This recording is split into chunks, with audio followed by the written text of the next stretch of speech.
And welcome back. The conversation, of course, exploded while the commercial break commenced. And right now we're back and we're simmering down just a bit to continue with the second segment of our conversation this evening with Mr. Stuart Young. Back to the panel. This is the chair on STV. Good evening, Mr. Young. Hi, evening. Shanda Latouche from the People's National Movement Youth League. All right. So firstly, I want to commend you because you are one of the youngest candidates on the People's National Movement slate. I believe it shows that the PNM has youth at heart and they promoting continuity. So I applaud you on offering yourself up. Thank you. Now, the PNM has a history of strong leadership. Right? Dr. Rowley, in my opinion, is a strong leader.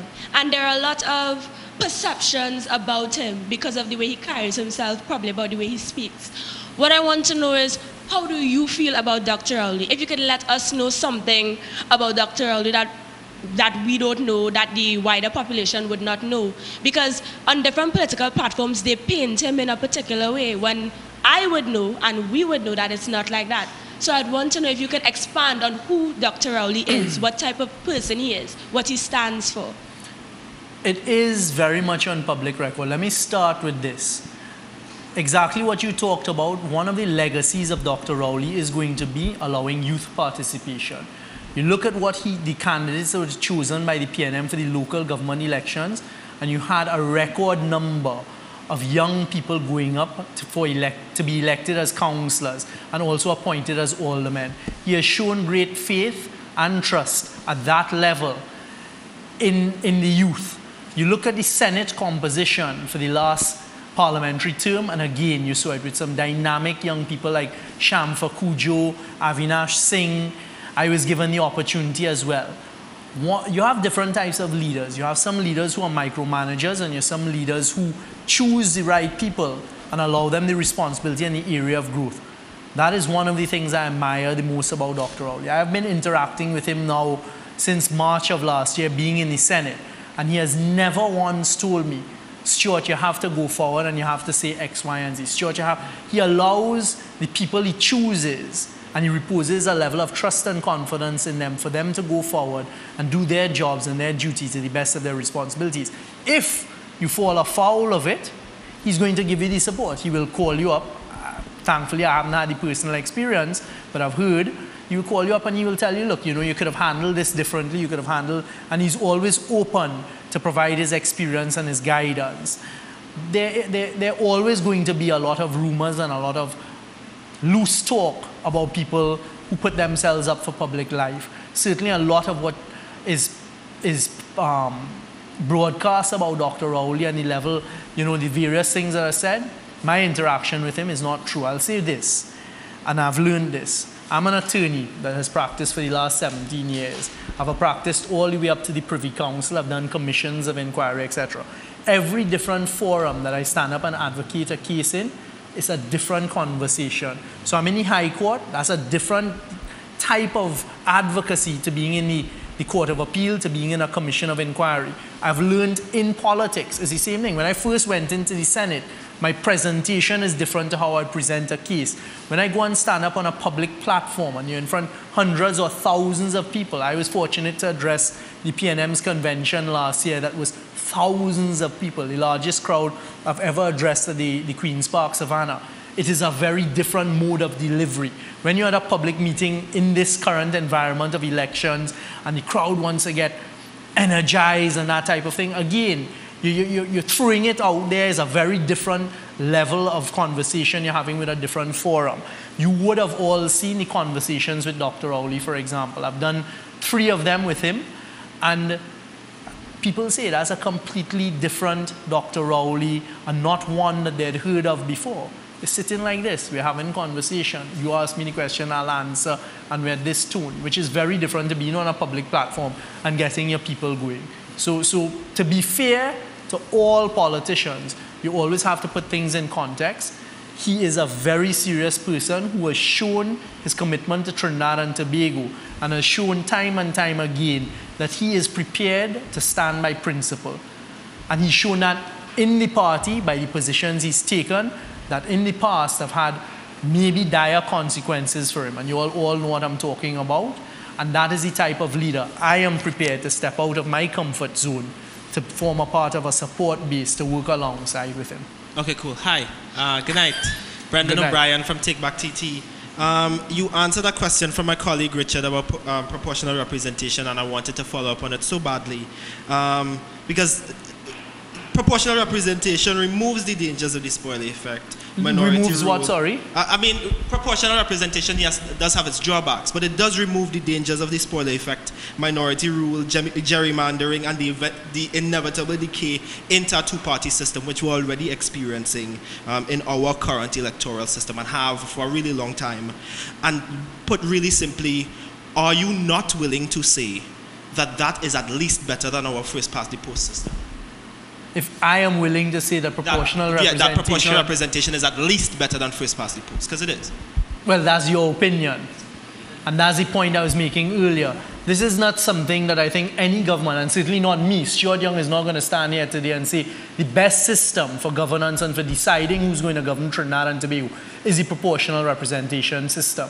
I want to engage in conversation. I want you to come forward and say, these are the pros, these are the cons of each type of system. This is what works in one jurisdiction, this may not work in ours. And that is the level of conversation that needs to take place. So to answer your question quite bluntly, no, I'm not prepared to say here on national television now that proportional representation is better than first past the post. I think both have merit and demerit, both have pros and cons, and what I would like to do is at a national level engage in a conversation where we can have that discourse, and it may very well turn out to be a conclusion that proportional representation or a type of proportional representation that is molded for Trinidad and Tobago is the best one.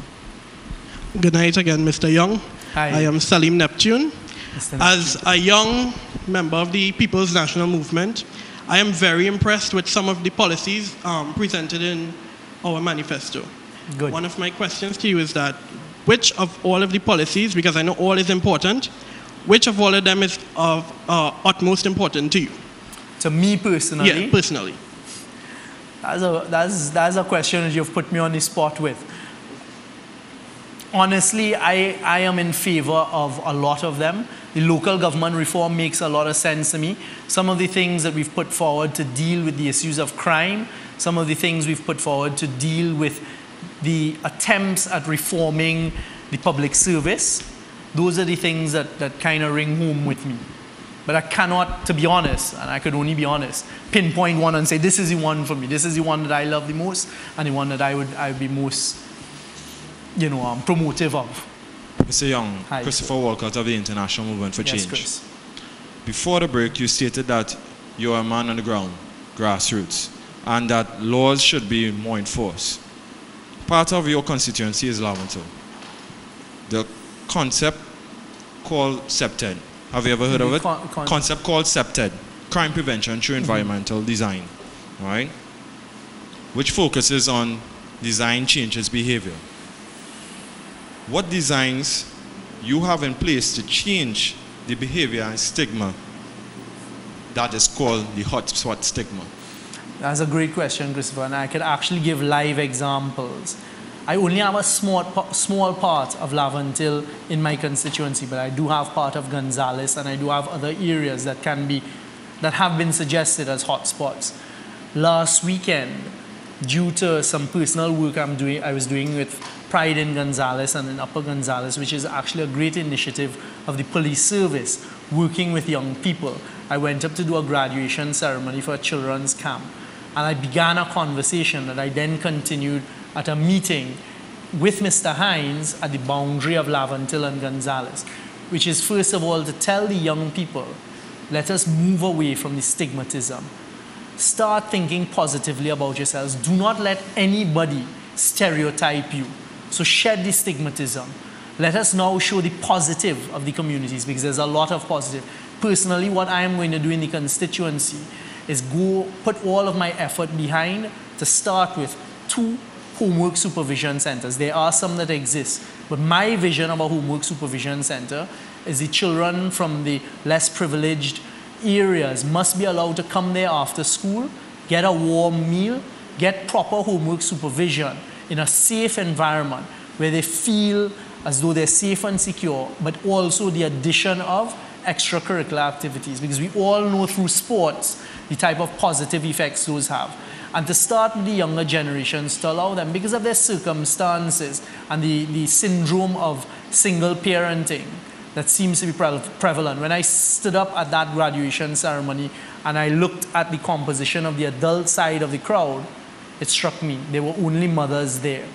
So, and then also to get young people, like I'm happy to see, this is one of the first environments I've seen so many of our males stepping forward. And you all have a job to play in that as well.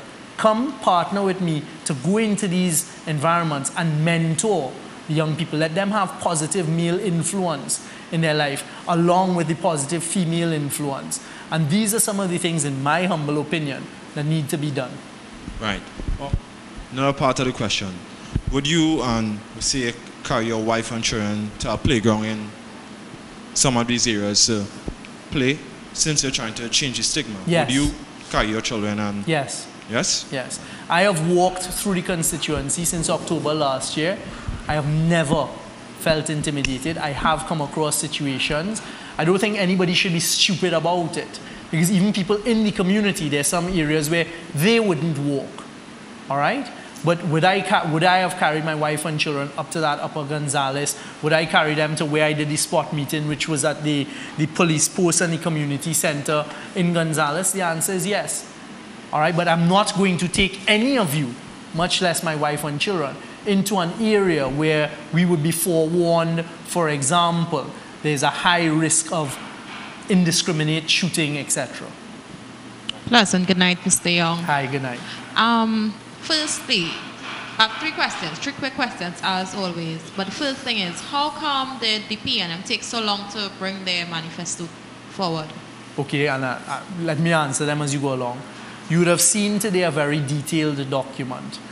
This document is the product of us starting with 2020 when we went into opposition. What we did is, for each essential area, we formed committees of people not only from the PNM, but experts in the various fields of finance, education, health, etc. Ask them to come together with us to look at the 2020 document, see what could be improved upon it.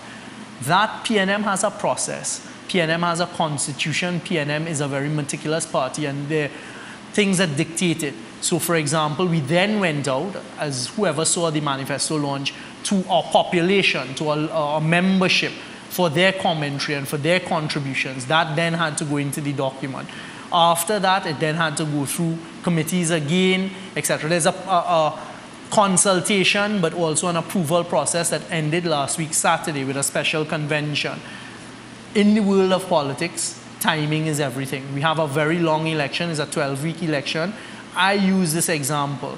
The PNM came with conversations with Dr. Rowley, a great initiative.